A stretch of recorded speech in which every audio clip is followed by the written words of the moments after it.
হাজারো গ্রামের ছেলের মতো আমিও শহরের পথে। আজকের গল্পটা আমার নয়, আমাদের।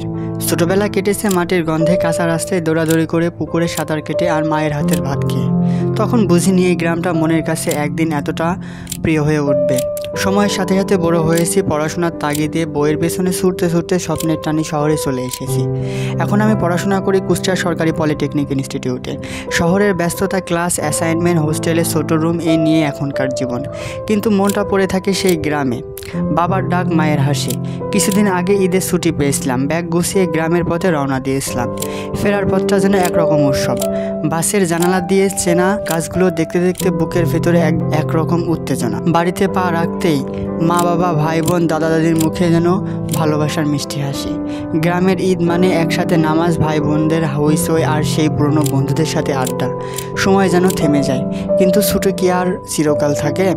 আবার সেই ব্যাগ গোছানো, আবার শহরের পথে ফেরা। মায়ের হাতে রান্না করা প্রিয় খাবার, মায়ের মুখের হাসি, কিন্তু চোখের কোণে ফেরার পথে যেন এক রাশ দুঃখ।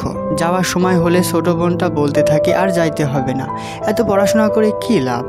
ছোট বোন বুঝে না বুঝে কত রকমই না কথা বলে। শহরে ফিরছি, কিন্তু মনটা পড়ে থাকছে সেই গ্রামে, সেই জন্মভূমিতে।